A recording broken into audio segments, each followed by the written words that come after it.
I'm starting to not trust people who don't have at least one trashy, shameful hookup. And I'm not talking about like, oh, you hooked up with your ex. I mean, like, you went through a phase once where you were hooking up with your Uber driver, or, like your best friend's weird cousin who definitely didn't shower. I firmly believe everybody needs this phase in their life to build character development. If you didn't go through it, you were way too normal and I don't trust you. Okay, so you know what as well? We are living in a time where when it comes to dating, nothing serious is kind of the norm. People will literally spend the night with you, share their deepest secrets, but by Monday morning, you are blocked. And obviously, we're calling this freedom because what the hookup culture tries to let us feel is some form of freedom of expression, freedom to have sex with whoever you want to have sex with.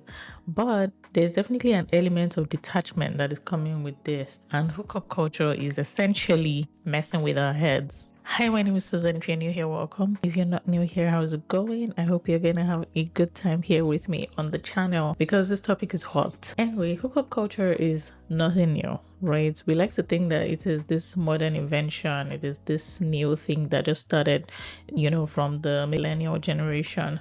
But the truth is, it is basically casual sex, two people meeting in an agreed upon place with no strings attached. It has been around since the 1800s, but really, what is new about it is how it has evolved. Now, the sexual revolution of the 1960s blew open the door to non-marital sex, and so it has become more socially acceptable. And now that we have elements like technology, like digital media, it has now become more rampant. So we have things like dating apps, we have DMs, TikTok, Snapchat.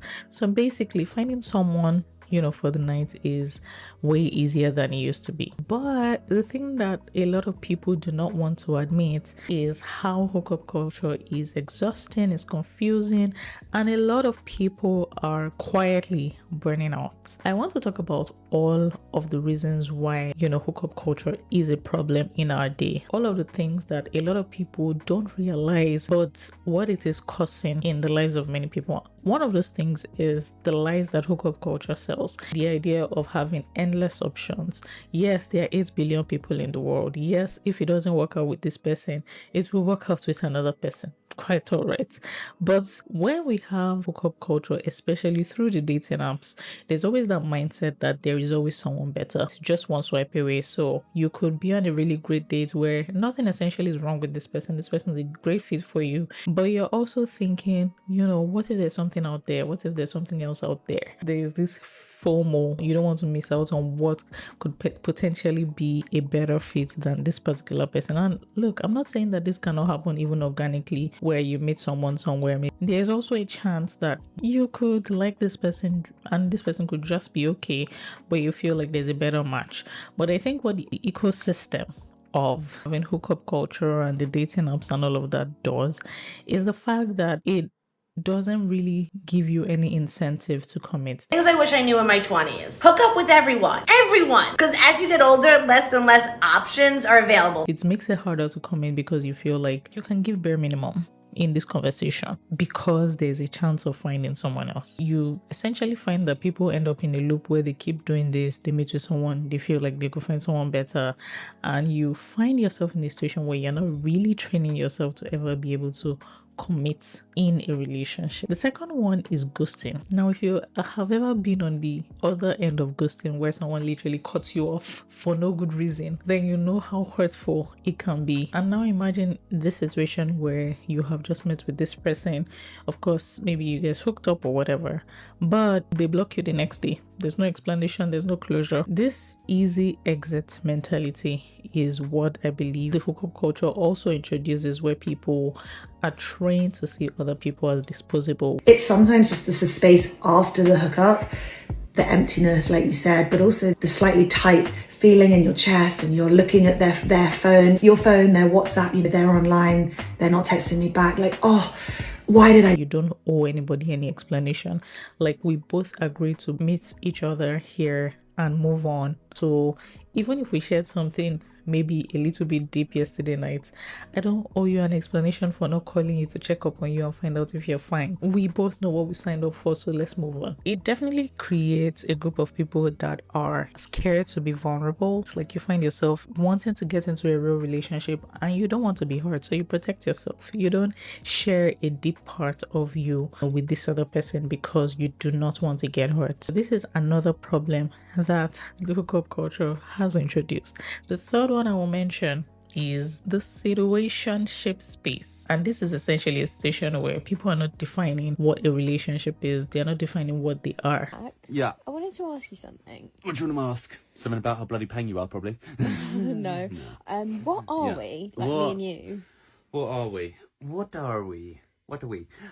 We are Homo sapiens, I believe. No. A rare form of What are we evolution. together? What are we together? What are we together? We are vibing. Tell you that for free. We're vibing Are right we now. official? Huh?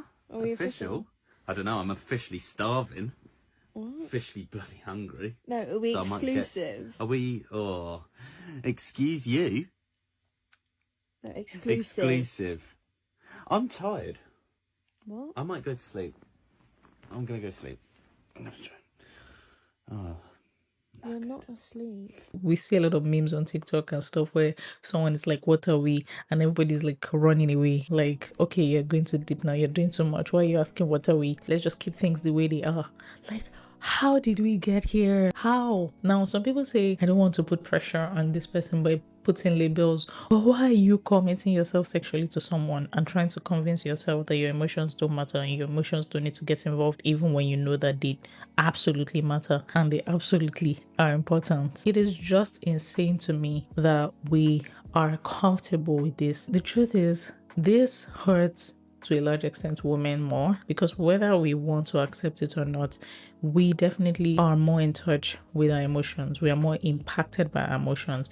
A lot of even our hormones are impacted by our emotions. So even if you want to feel like, you know, a baddie and a bad girl and you're like, I don't really care, I can move the way guys move, I can, you know, decide to go after someone and not be emotionally involved.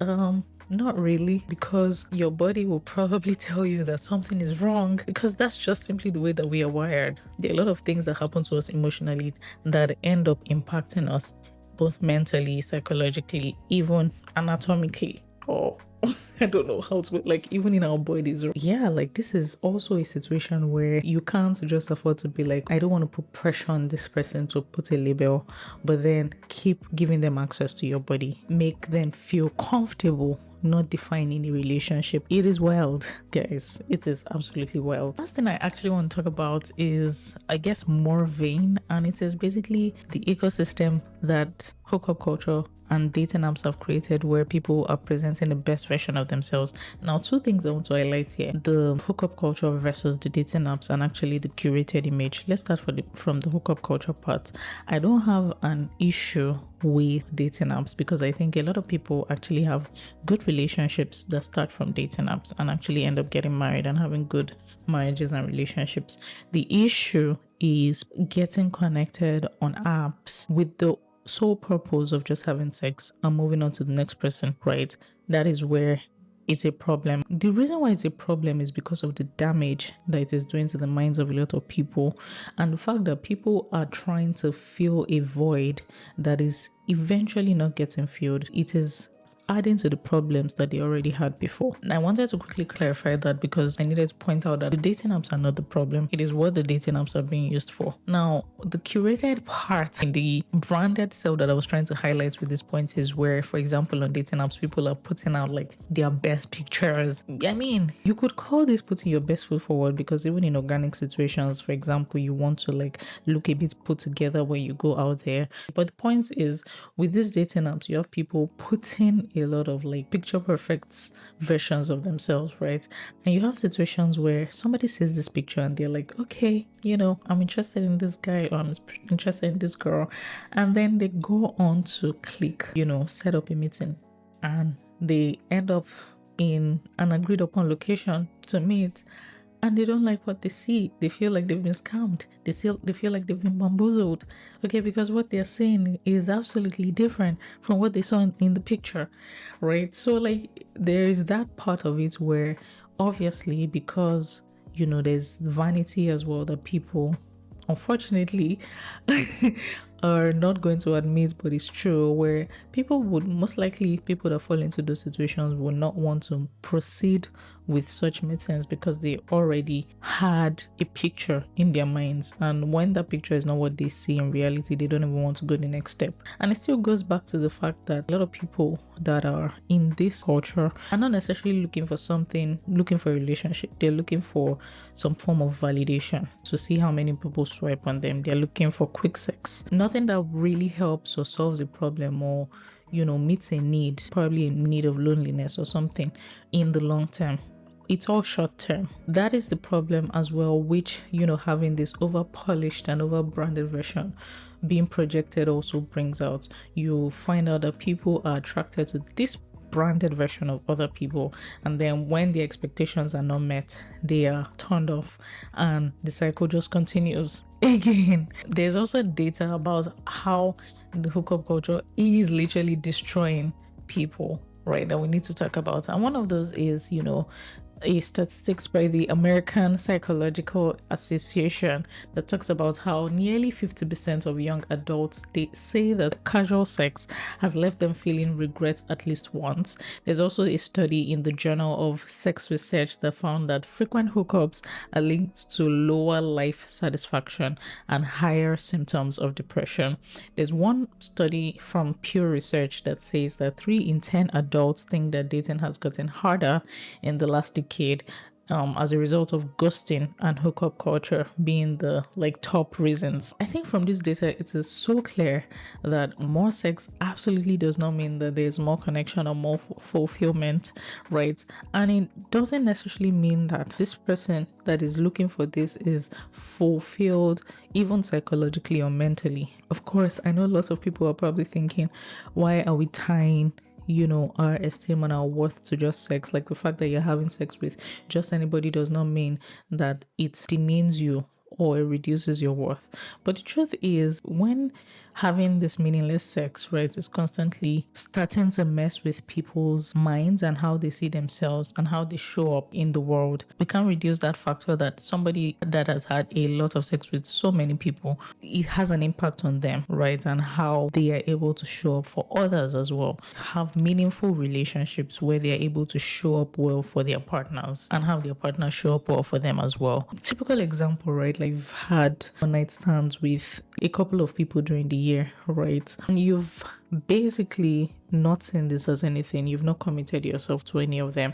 You've not had to call anybody back the day after or the morning after. Maybe they shared something deep with you, or you shared something deep with them, and there was no sense of checking in with them the next day. Those things don't magically follow you when you then decide that you want something serious. If you've been treating relationships like that, like there is nothing here, having those behaviors will not just disappear when you then find somebody that you actually want to have something serious with. But honestly, there's really nothing okay about hookup culture. There's nothing freeing about being fine with just being like a one night stand to someone, especially if you want more from that relationship, right? Before you know it, this becomes your new normal, and when there is even something better coming your way, you might first of all not recognize it, or you might just run away from it because you're like, okay, like I'm not used to this. It is not normal to pretend not to care about somebody not texting you back, or pretend to only feel wanted at 2 a.m. when someone is bored or lonely. There's absolutely nothing normal about that. The ideal would be that people date with purpose, like date with intention, date with the end goal of getting married. And personally, I don't even think that necessarily means that every single date you go on, you have to be thinking, oh, I must marry this person. It might not necessarily be the situation. Like, it might just be like, okay, you go on a date with someone, specific about what I'm saying here. On a date means like you guys go out and eat or something, not like you are going to hook up with someone. Please, I just have to clarify that. Going on a date with someone, like, could mean that you're getting to know them as friends. It mustn't equal getting to know someone physically. There's a lot that is wrong with, you know, having sex in an uncontrolled environment. You don't know who the person is, you don't care who they are not committed to you in any way, shape, or form. There's so much that is wrong with that. Even if you're not necessarily getting married to someone tomorrow, there's value in having a friendship. What we've been sold is a version of dating that leaves, you know, people feeling empty. People want to call it freedom, but how can freedom leave you drained and lonely and feeling less like yourself? Truth is, a lot of people that actually, you know, go on these apps are not necessarily looking to get married. Let's be 100% real. No, they're not looking to get married. They're probably just looking for something quick. What really needs to change about dating in 2024 is people that know that they don't want to be in a relationship and still going on dates. And you going on dates and you know you don't want to be in a relationship and you're not letting them know, that's kind of fucked up. But some other people are actually looking for something serious. If you're not looking for something lasting, I think there are now questions you need to start to ask yourself. Why are you going on these apps, right? Will having this 10 minutes, 5 minutes of quick sex satisfy a void? Are there issues that you need to take care of? Are there maybe deficit issues, maybe attention? Maybe you were not paid enough attention when you were younger, or you don't have enough friends, which is a big thing that people deal with right now, like the loneliness epidemic. These are things that I think is important to ask yourself, like, why are you doing this? Are there things that you're low-key covering up with, you know, having sex with random people? Do you need someone to talk to you? Maybe you are not feeling validated enough in life, or maybe in your career or whatnot. Like, there's so many things that I think people just cover up with sex, giving people this momentary, like a little amount of satisfaction that never really lasts. Let me know your thoughts about this video. Let me know if there are things that you agree with or disagree with. Please put in comments, and please do so respectfully. Thank you for watching this video, and I will see you on the next one. Bye.